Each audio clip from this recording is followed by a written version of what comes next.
My name is Brenda Berkman, and I was actually born in Asheville, North Carolina, 1951.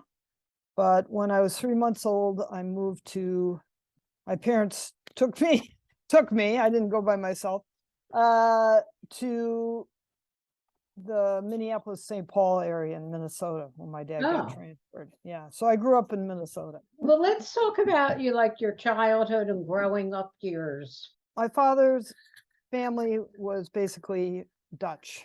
Had come over from the Netherlands, my grandfather, around the time of World War I. And then immediately got sent back, got drafted, I guess, or he enlisted and went back to Europe and fought in World War I, my grandfather, my dad's father. So then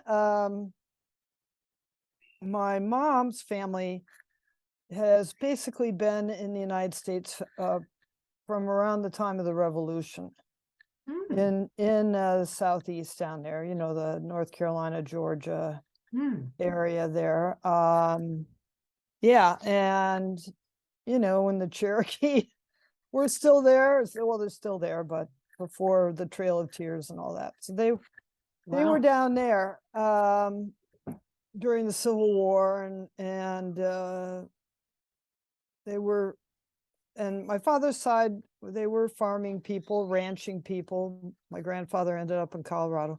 My mother's side, farmers, dairy farmers, and they stayed in North Carolina. So they were North Carolina Tar Heels. And my parents got transferred.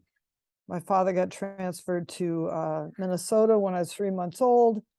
My mom wasn't so sure she wanted to live in that really cold, snowy state, but then she came to joke about it later that her roots were frozen in Minnesota when people kept saying to her, why don't you move back to North Carolina?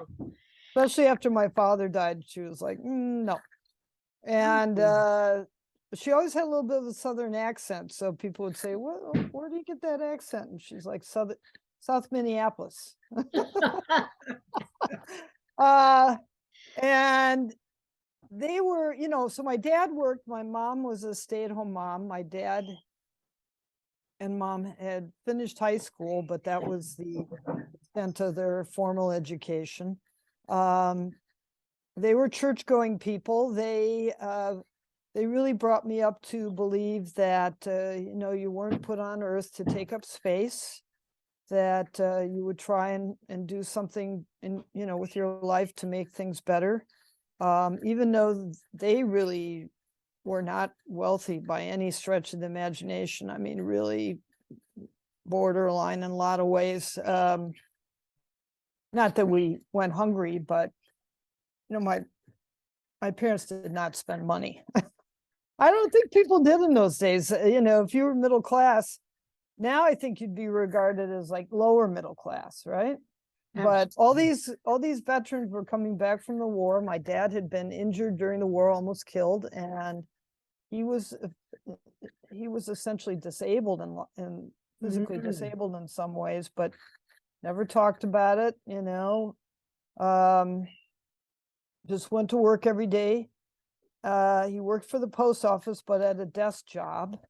And they didn't want to give him a job, I found out later on, because they didn't want somebody who had a, you know, back problem and a disability, right? And so anyway, he got one, and thank God for that, because that was, you know, what we lived on. And so growing up, I was very fortunate. I went to a school, again, all the neighbors around us, we were really all pretty much not very wealthy, and small houses paid for with loans from the government, you know, for the veterans, right? White veterans anyway.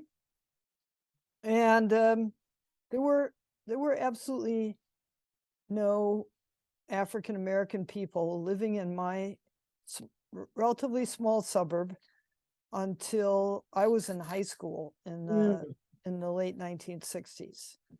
And then the first African American family moved onto our block. Oh. And I thought, oh my God, they're going to start burning crosses. You know, I'm in high school, right? So we didn't say we were woke in those days, but I'm getting ahead of myself. So when I was little, I was like what's in those days was called a tomboy. I like to do all things outdoors and physical activities. Well, you know, Judy, this was pre-Title IX, and there were no organized sports really for girls where I grew up. My mom, this is kind of a seminal story. My mom tried to enroll me. I begged her, Mom, please send in the money. I think it was $5, so I can join Little League. When I was 8 years old. So it was probably about 1959. Okay. So she did that. And, you know, you don't have really vivid memories of a lot of stuff in your childhood, but I have a pretty vivid memory that my mom got a telephone call from the coach of the head of the Little League in the suburb, and Richfield, Minnesota was not Richfield, Minnesota. They did, however, still have farms there when I was growing up. This is right next to Minneapolis, the borders of Minneapolis, you know, was still very rural and that area of Minneapolis, St. Paul.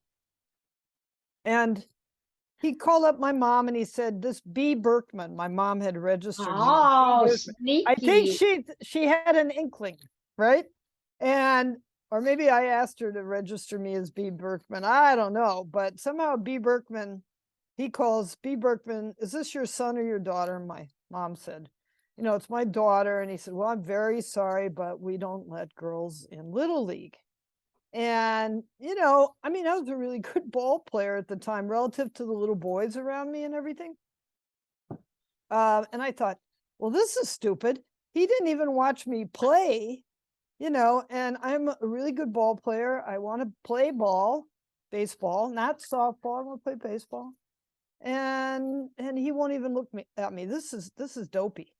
And then there were some other things that happened in elementary school that sort of set me off with, you know, girls ran for student council, right? But they ran for secretary.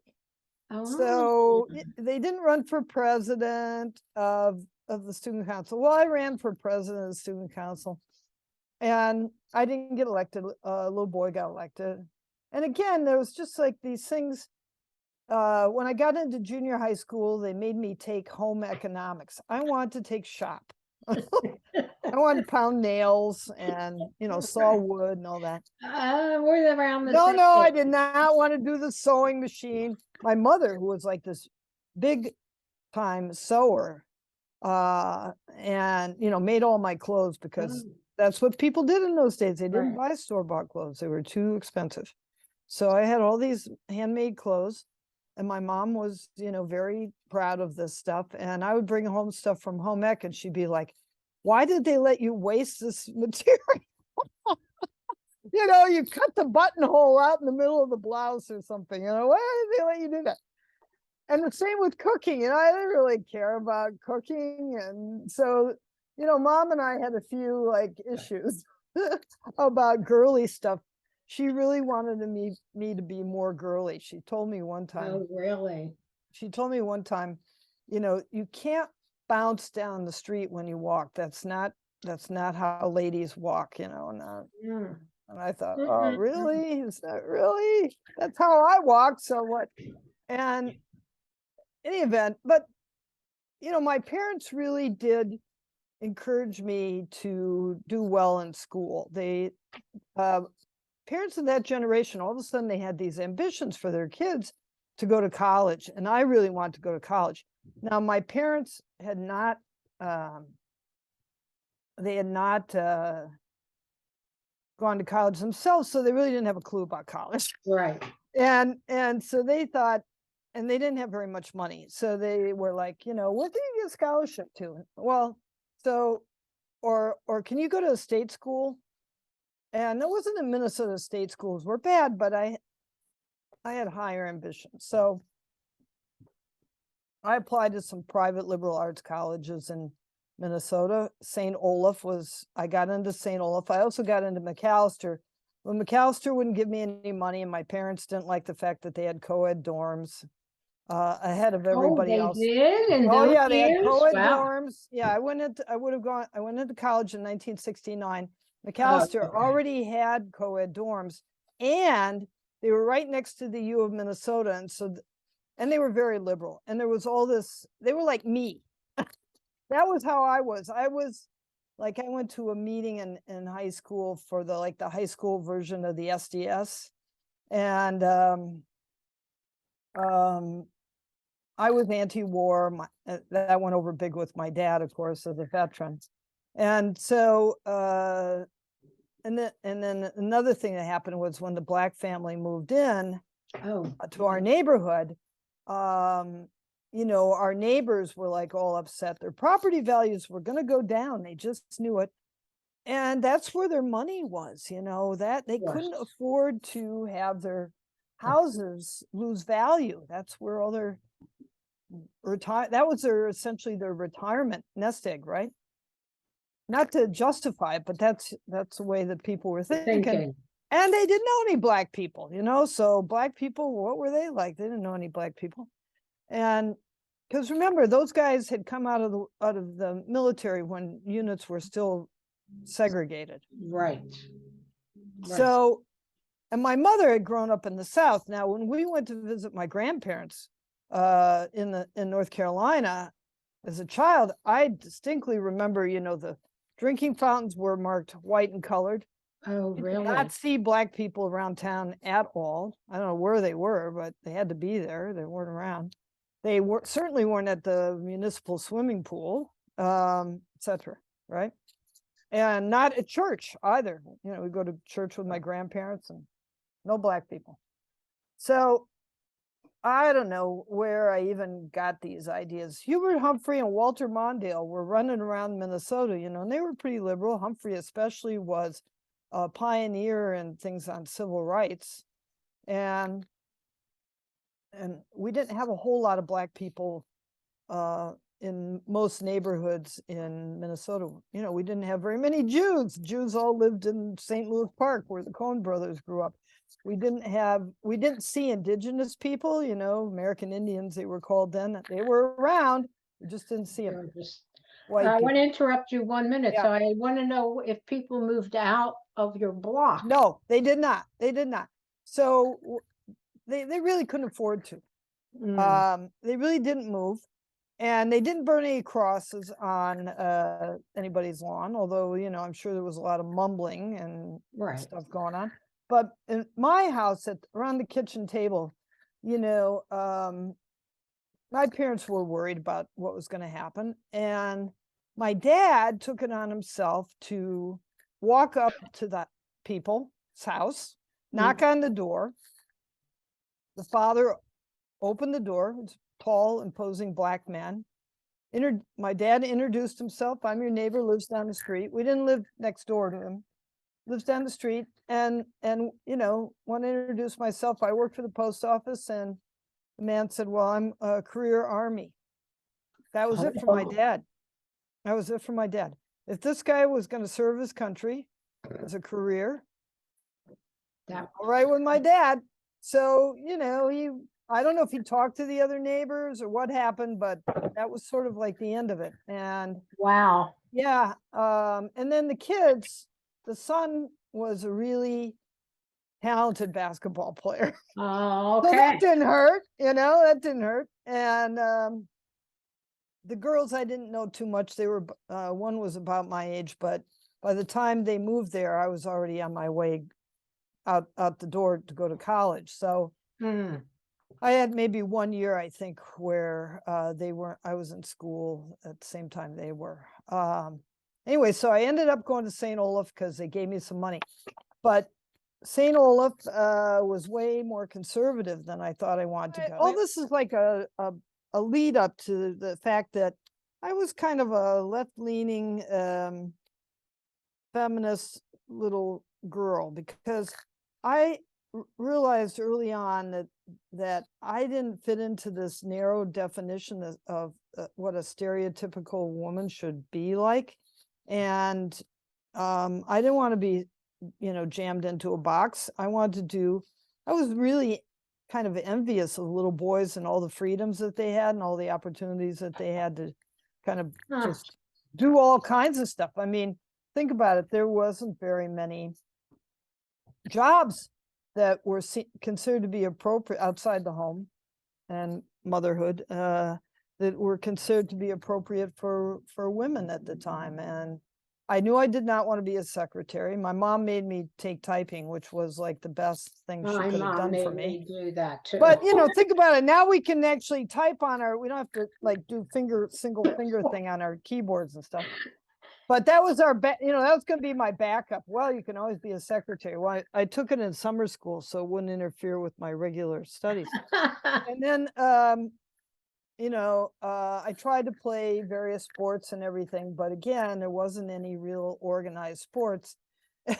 We had a pickup football team, girls football team. We played tackle with no pads and no helmets. Wow. And just us, no adults involved, right? We just met on a field and did this.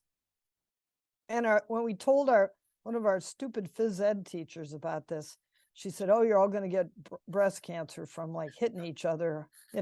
Just stupid stuff. Anyway, oh my God. So that's a new one for me. Remember that's a new one, right? Oh, she was off the wall. Yeah, but wow. Yeah, nobody listened to anything she said. So I go off to college. I hate my first year at St. Olaf.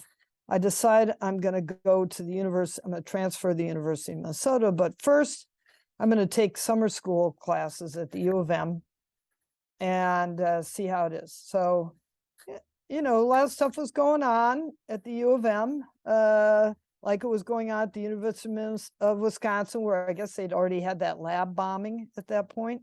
Oh. So this would have been 1970. Mm-hmm. And then, feminism was starting to percolate, even out in the Midwest. But when I went to the U of M for summer school, I hated it worse than St. Olaf. So I went back to St. Olaf. Really? Yeah, I did. And I switched. Yeah, I hated those big classes where you were, the yellowed lecture notes from these introductory classes and no interaction really with the professor. Right. So I went back to St. Olaf and I switched my major from English to history. And I started reading Mary Wollstonecraft and, I started reading a bunch of stuff. And I got involved in the Newberry Library. I don't know if you've ever heard of that, but I went down for a semester at the Newberry Library. And I was a junior. And as a result, I met all these scholars who got me involved in the Atlas of Early American History. I was doing stuff way over my pay grade for a student, right? For an undergrad.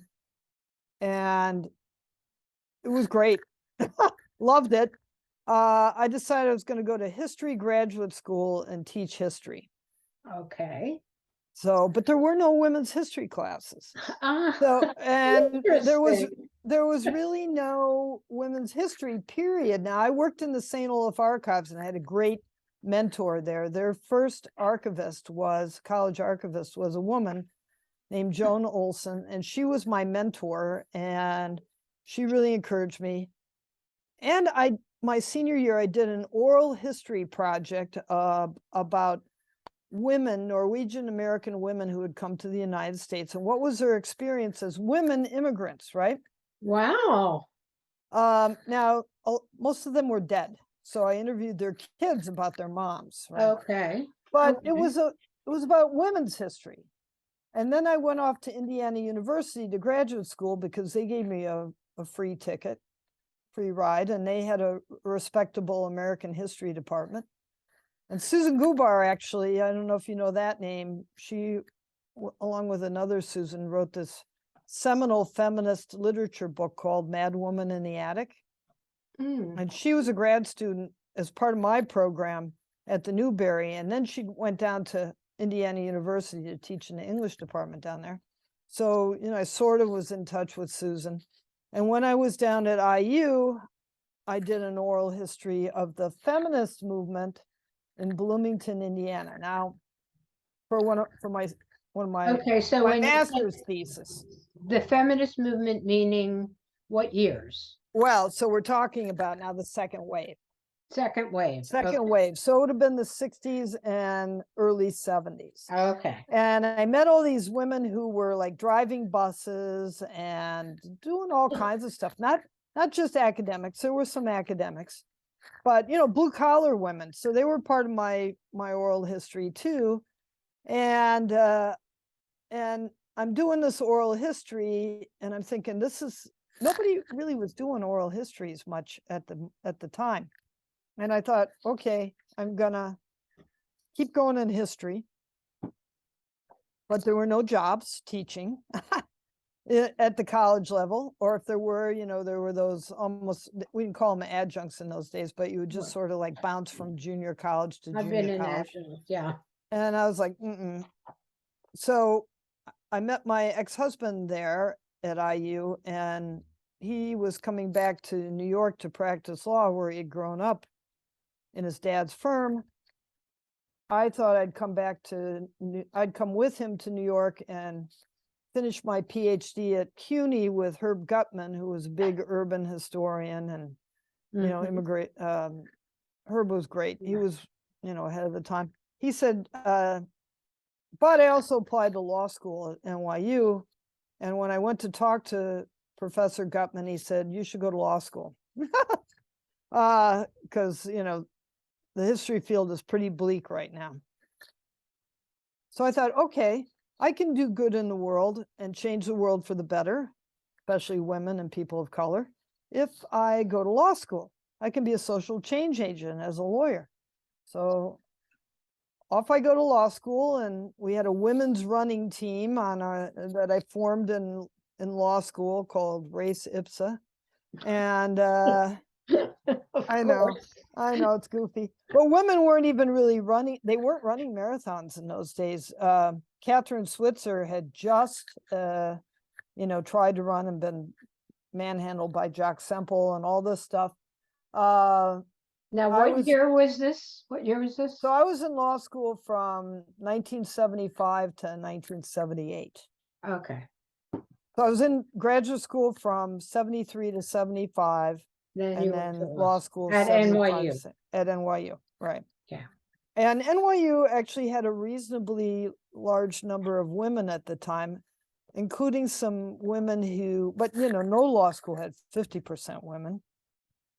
But they didn't have the Birnbaum Institute. They didn't have much really that was focused on sex discrimination law, except for one clinic that was run by a professor named Laura Sager, who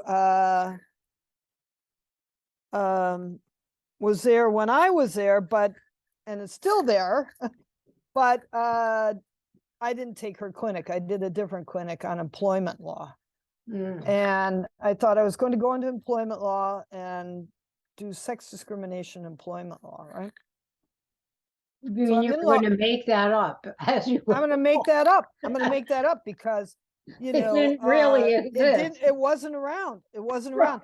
Right. So just a quickie. I while I'm in law school, I'm working in my late father-in-law's firm, and he's representing female police officers.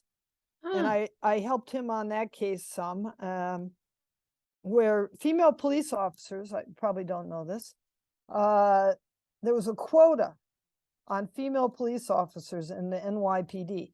They were not allowed to hire more than 3% women in the NYPD. Okay. And those early women were not allowed to go out on patrol.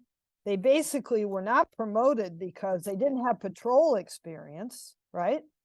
And women who scored higher when they eventually combined the police women and the police men's exam after 1972, when Title VII got applied to states and municipalities, the police department then had to send women out on patrol, and they had to get rid of the 3% quota, which had kept women who had scored better on the exams from being hired.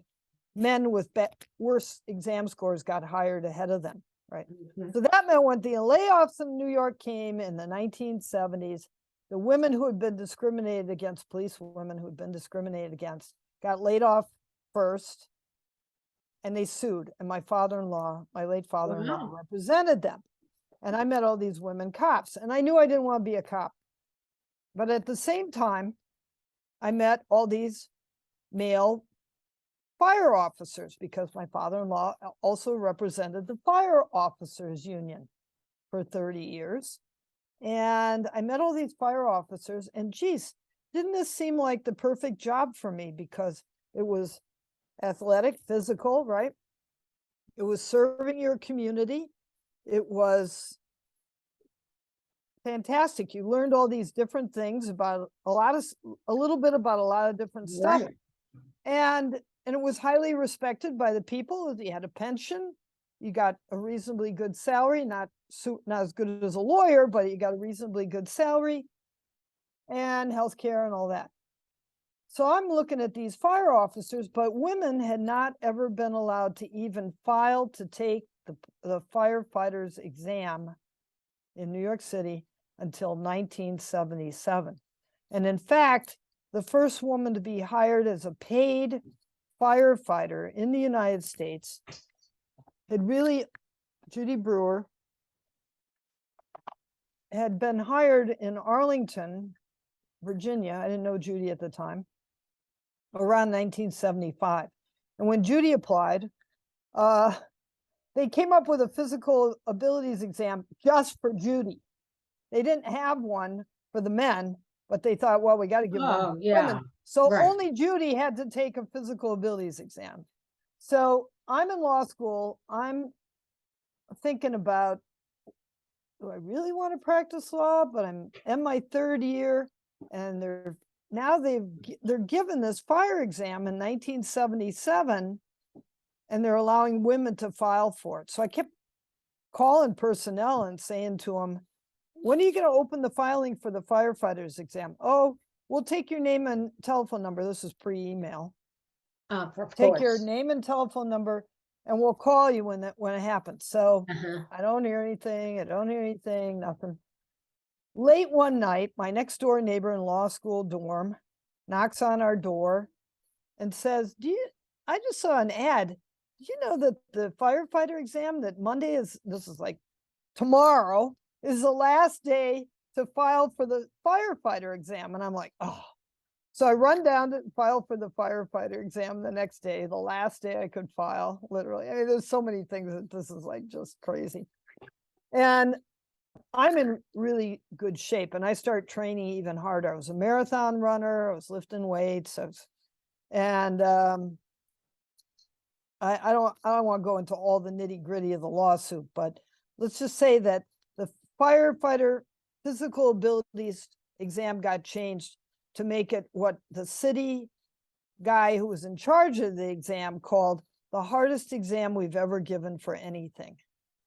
And I'm training for it. And there's all this negative publicity. Now I'm in law school.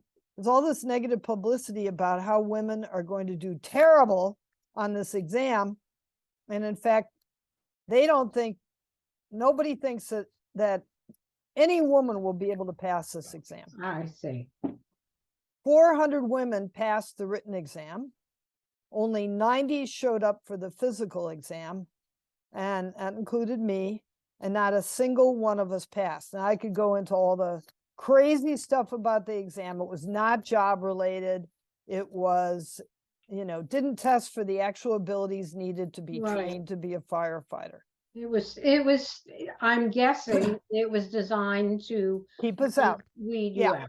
I mean, it's almost impossible to prove intent in a discrimination case, but it was there. I mean, it was stuff happened, like they hired experts to develop the test. Then they brought it to a bunch of fire officers, and they said, okay, people are going to have to run the mile in 9 minutes or less.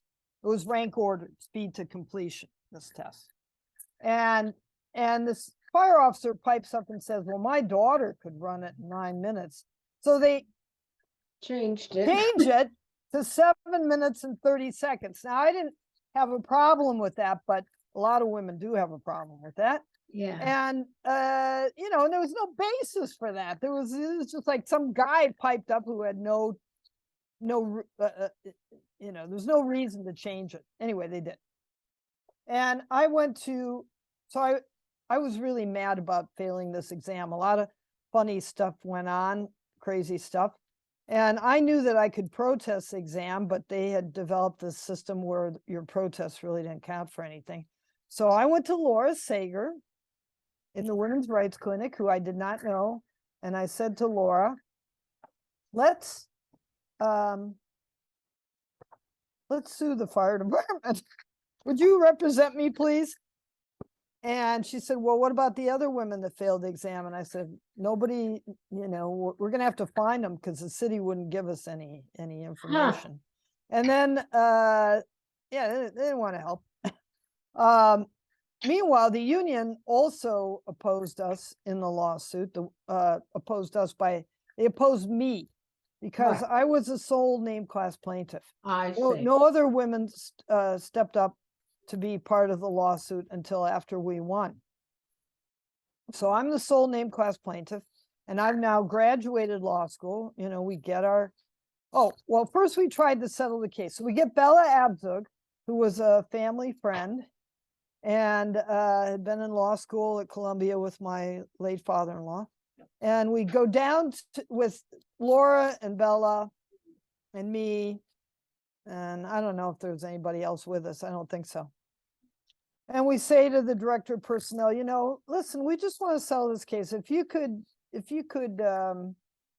just develop a job-related test and allow the women who passed the written test to take the new test, we'll just drop the lawsuit. And they said, sue us. So we did. Yeah, so we did. And the lawsuit went on for about 5 years. Laura, to her credit, found a white shoe law firm, Debevoise and Plimpton, that had the necessary resources to be able to carry on this litigation along with Laura. Now, Laura was the expert in sex discrimination law, but Debevoise brought in senior litigators and endless resources because that was pre-email, that was pre-digital filing. Oh, yeah. Everything had to be Xeroxed, typed, and Xeroxed in gazillion copies and then hand delivered and all that stuff. It was a very expensive case. I mean, and Debevoise was doing this pro bono. Millions of dollars in legal fees. And for me, the sole named class plaintiff. And I thought we were going to win. I thought our experts were way better than their experts. I thought our lawyers were way better than their lawyers. But a lot of people, needless to say, were betting against us. And I started to get all this negative publicity, personally, negative publicity, harassment, even before I won my lawsuit, pornography being mailed to my house, death threats, a death threat left on my answering machine, which the police refused to do anything to investigate. It was people accosting me because my picture was out there and stuff. So people accosted me on the subway. Women can't be firefighters. And they would ask these, the media, a lot of women were not in favor of this change. No. They absolutely were not in favor of this change. They found it threatening. Needless to say, a lot of male firefighters also found it very threatening because, their identity as men was tied up with their job. Right. So a lot of them were not happy. The union was fighting us. And then 1982, we won. Now, was it a jury trial? No. Oh, no. I did not want a jury trial. I knew given the way the prejudices that people had against women, Huh, doing physically demanding and, brave jobs, courageous jobs. right.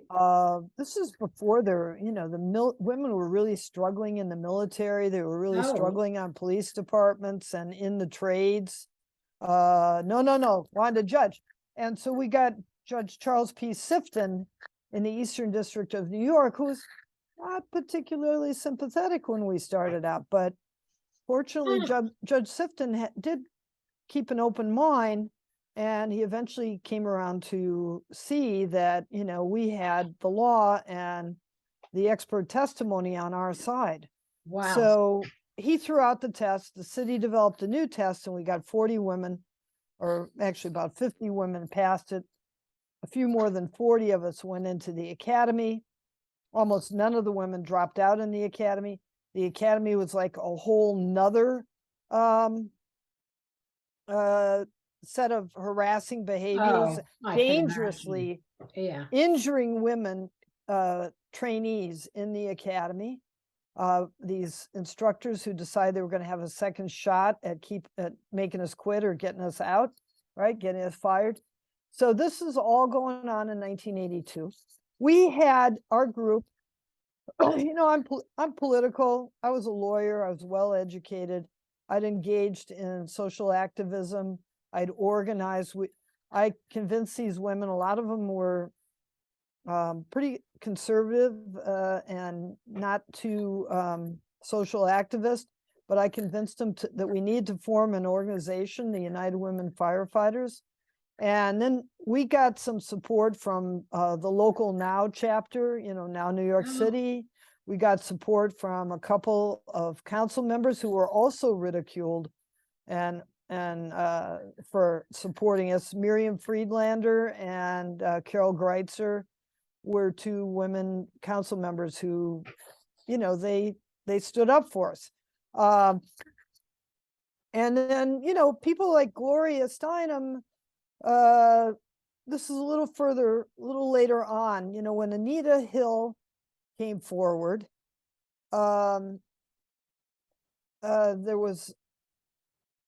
there were three things that were happening simultaneously. So there was Anita Hill, and I watched all those hearings, of course, and I was like outraged.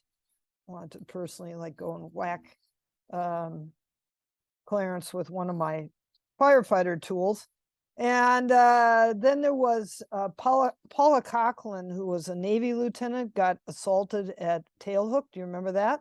yes. Okay, so that was outrageous. And she complained, and as a whistleblower, of course, she got retaliated against, basically lost her career in the Navy. And I had been sexually assaulted by a fire department doctor. Now we're talking about, we're in the 1990s. Right. And I had really, really difficult time in the fire department for about 8 years.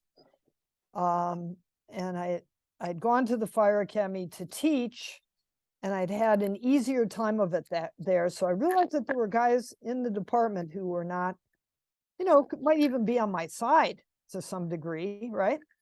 And who could be good coworkers. So I got a little encouragement out there. And then I went to a different firehouse, and things seemed to be going along pretty well. And then I got sexually assaulted by this fire department doctor. It turned out that two other women firefighters had also filed complaints about him. Wow. Yep.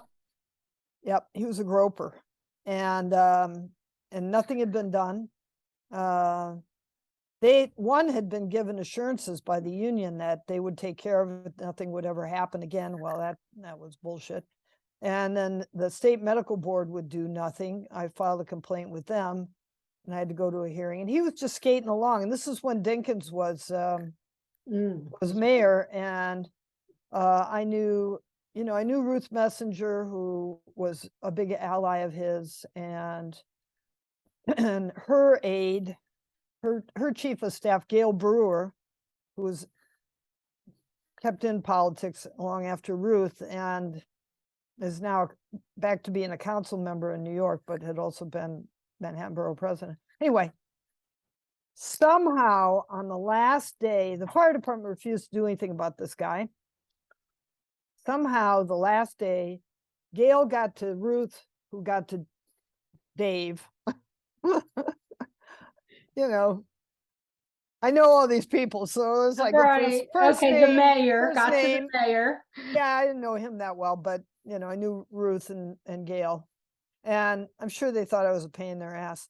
But we had all these demonstrations out in front of City Hall, crazy. I mean, it was terrible though for me personally. I was a wreck, and I was basically on the verge of having a nervous breakdown because at that point I thought things were going along pretty well, and I had actually advocated on behalf as president of the organization for many, many years. I'd advocated on behalf of women who had been treated badly, and I had been believed, I thought, by the department. But when I came forward with this complaint about a guy assaulting me, they ignored me, and that kind of like was the straw, right, that broke the camel's back. So I was not feeling too great. And then the last day they brought charges against him, and he was allowed to resign with his pension. Wow. So wait, Retire with his do you pension. think the mayor played a role in this? Oh yeah, he had to, because the fire department was not going to do this on their own. I see. They were not sympathetic. I mean, they were taking orders from the mayor, and the mayor was taking orders from Ruth, and Ruth was, you know, being told by Gail, you know, you really got to do something about this. So, you know, I wasn't in the room, but that's the way I construct this. There was a lot of press, and actually, so to get back to the three people, right? So Anita, Gloria had organized this conference at Hunter, along with a lot of other women activist advocates, including my partner at the time, Pam, and who knew Gloria better than I, because she had invited Gloria to Kentucky when she was, I don't know, still living in Kentucky, Pam. It turns out Gloria spoke at St. Olaf College. I have no memory of this. Huh. Yeah. Very strange. I wonder if I was in Chicago at the time, you know, on my off-campus program. I know I would have remembered. Yeah, that. you would have remembered it. I would remember that. Anyway, ultimately, Gloria got a hold of me and said, you know, I'm doing this conference and everything. And then she gave us a big shout out at the conference. So we had buttons made up that says, I believe Anita Hill, Lieutenant Paula Coughlin, and firefighter Brenda Berkman. And that was our my friend made these buttons up. I mean, I still have my button. Of course you do. And I just kept, I got involved because my department was so terrible. I got involved in as a leader of the National Organization of Women Firefighters, which had been formed around 1982, and they got a hold of us the two women who formed that got a hold of me right away. And I mean, there's a lot of other stuff going on in there, but I got very involved in that. I became their legal advisor, their unpaid volunteer legal advisor. And I was advising women all over the country, women firefighters, about, you know, discrimination, harassment. Wow. So and before I got a law job, because I had to work, you know, while I was waiting to win my lawsuit. Okay, that's what I was going to ask. So you did take the bar. I worked as a lawyer, not in the field that I wanted to work in ultimately. But while I was waiting to get a job, I volunteered for Working Women's Institute. I don't know if you've ever heard of them, but I don't think so. Karen and what was the other woman's name? I'm terrible with names these days. Working Women's Institute was in New York, and they were writing handbooks about women's rights, employment rights under the law. Well, the women's rights, okay. So they're writing handbooks, little handbooks for women, and they were advising women. I don't think either of them was a lawyer. And they asked me to write the handbook on employment law. And that was the very beginning of all those seminal legal cases having to do with women's employment rights. And, and the definition of sexual harassment. And so I wrote that little booklet for them. And they were handing it out to all kinds of people. And then I got a law job. And I think I still did a little bit of volunteer work for them for a while. But then they were doing other stuff or the group fell apart. I can't remember exactly what happened. But yeah. Well, I lost your chronology there. Sorry there. A little bit. All right. So you graduated law school, but you wanted to be a firefighter. Right. But I figured if I'm no good as a firefighter, I can always go back and practice law, right? Absolutely. So you did pass the bar. Yeah. Did some lawyering until you got the firefighter job. Right. And then I quit my job as a lawyer. Everybody thought I was crazy. What? Because I took a 50% salary cut. I'm sure. And I quit my job as a lawyer. And some people knew about all this crap that was going on that was directed at me personally because I was the sole named class plaintiff. Actually, the city tried to get me knocked out as a named class plaintiff because they said she doesn't really want to be a firefighter. She's just a bra-burning feminist who is bringing this lawsuit to make a political point. And so I had to get up on the stand and testify under oath that if I won this lawsuit, I would quit my legal practice and I would become a firefighter. Which I was telling the truth, hand on the Bible. And the judge believed me. Hooray! And it was true. Because it was true. So the minute I got hired, I had to quit my practice of law.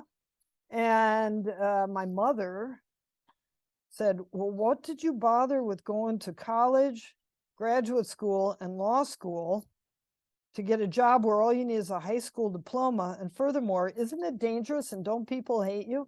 So she was not that thrilled with it. And then, so for years it was kind of like, maybe you could go back and practice law. And I was like, no, I really don't want to do that.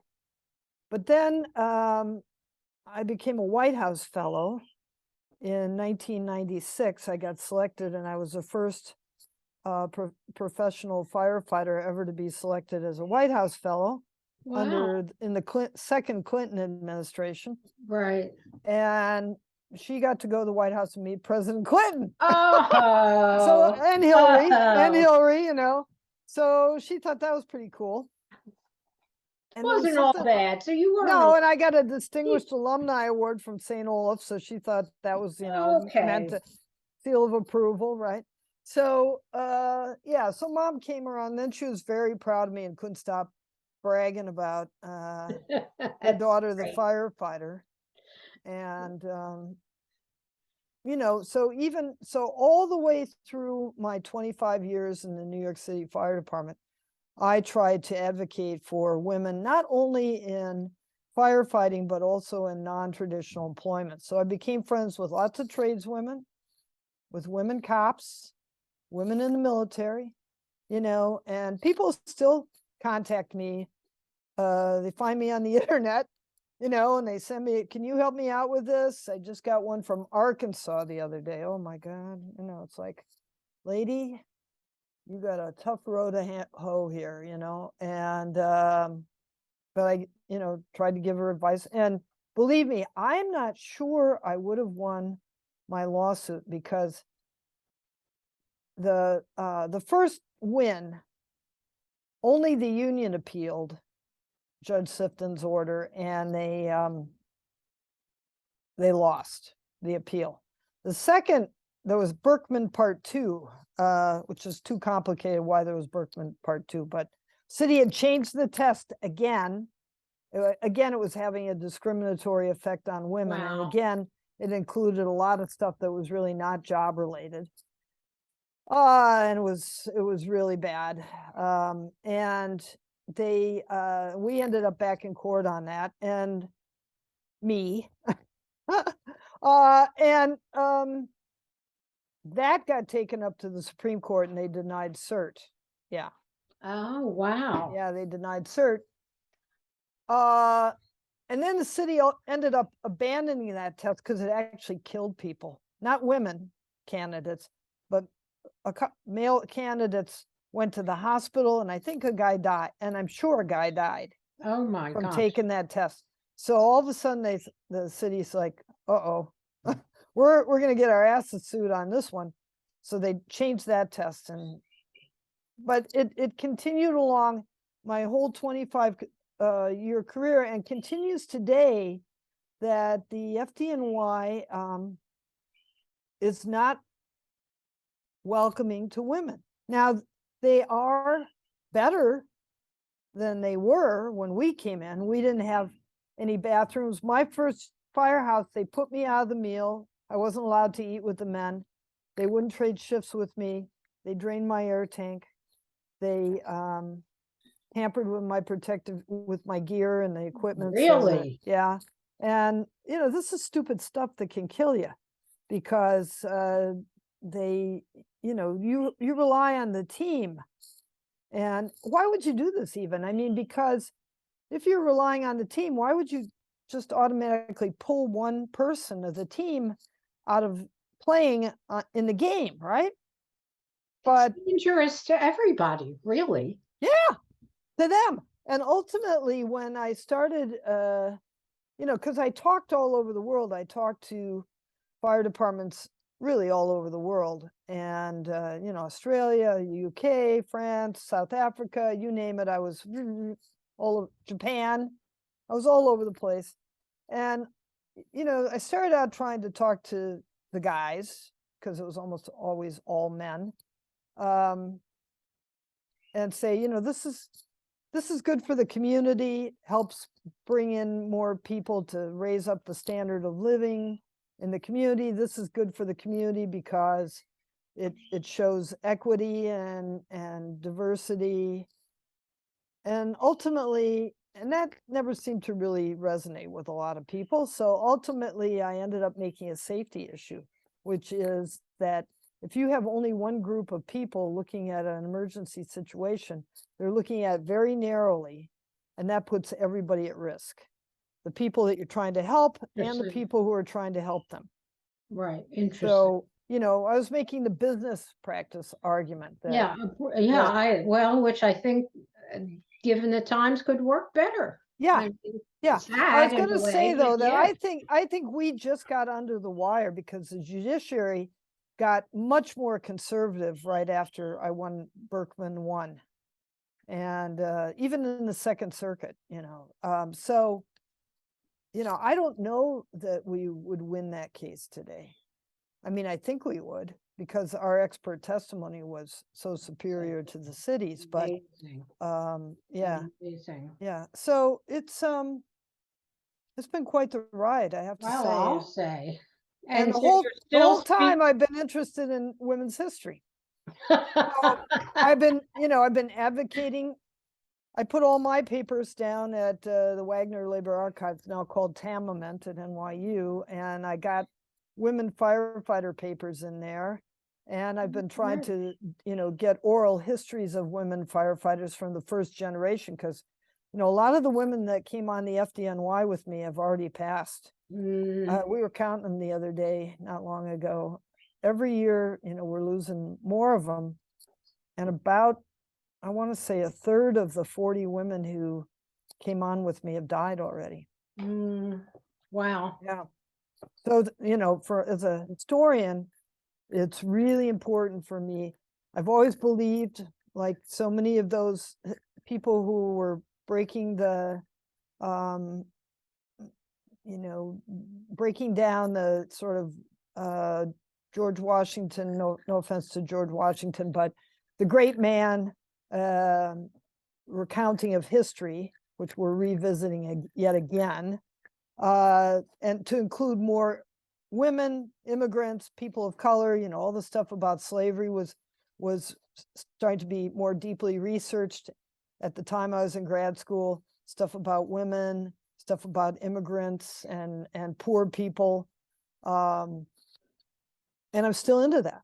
So, you know, Well, I still want to that's great. preserve that stuff, which is one of the reasons why I'm talking to you. Yeah, well, I'm so pleased. I was going to say it brings us full circle. It's why I'm doing this, is to preserve the stories of second waivers, as Mhm. we called it. And While we're still here. yeah, while we're still here and remember the stories. Right. And we're just so pleased that you did this. I really appreciate you doing this for us. Yeah, I've gotten a lot of help over the years from other feminists. You know, Gloria, as I mentioned, but also Robin Morgan and you know, what's Brenda's last name? Pretty famous feminist lawyer from out in California, and her partner Joanne Parent. We just worked with them with Joanne on talking statues. So Brenda Fagan. Oh, yeah. You know, so I That mean, name is familiar. right. Yeah, I have always had ties to and support from other second wave feminists. That's great. Yeah. And you know, I knew Bella a little bit and know her daughters, and Well, it's a well. small world. It really Yeah, is. in some ways we wish it were bigger, but anyway. No, but it's all 6 degrees of separation. It's I guess shocking. that's true. I guess Really that's shocking. true. Well, do Yeah. you have any closing thoughts you want to add? Well, you know, I get frustrated. I think that's how I'd phrase it with American. I know Americans are ahistorical. They really don't pay attention to history. They're very bad about it. They think it's boring. What's the point of knowing this stuff? Right, who cares? Who cares? You know, we've moved on. And the younger generation, you know, they have all this technology, and old people don't know about the technology. So really, what can they learn from old people? Really, not very much, right? But we suffered as a second generation, not knowing our foremothers' history. You know, I think That's right. if women's history had been studied more widely, we might have learned a lot of things that would have helped us in the second wave, right? And I feel the same way about the current generation of young feminists, that they not only need to honor not me, but all these women who really suffered to make it possible for younger women and younger men to have the opportunities that they have today to live in a better world with respect to women's rights. And it's not, and we're going backwards, right? So we went backwards with abortion, and you know, people have to be aware that this was hard work to get to where we are today, and there's going to be a lot more hard work. Absolutely. And so it's a marathon. And I told the other women firefighters, I told them, you know, this is going to be a marathon, not a sprint. And, you know, it is, but you have to know your history. And I think so. I totally agree. yeah, so I hope they get it. I I hope they get it. we hope they watch some of these interviews, because there's stuff there that could Yeah, be or very at least YouTube. I mean, there's a documentary about me the PBS did released in 2006 called Ah, Taking the Heat. That's on YouTube. There's a children's book about me called Send a Girl, which came out last year. I think it was. No, it was 2020. It was the beginning of the pandemic. And it's pretty good. I didn't write it and I didn't illustrate it, but it's I did give them that's fun. I did give them notes, as they say in In the field. yeah. Neat. Yeah, so that's around, and there's books called The Women at Ground Zero, which I'm in, which talks about what women did at the Trade Center on 9/11 and the days thereafter. There's Jane Latour's book called Sisters in the Brotherhoods, where a couple of us women firefighters are in, but also a lot of tradeswomen. So, and there's some other good books about women firefighters out there. There's more if people want to know. I was in Spike Lee's movie series about 9/11. I was in the Netflix series about Oh, 9/11, really? as were other women and women firefighters and men of color. So, there's stuff out there. Whereas when I came on, when I was growing up, you didn't see any women on the fire truck.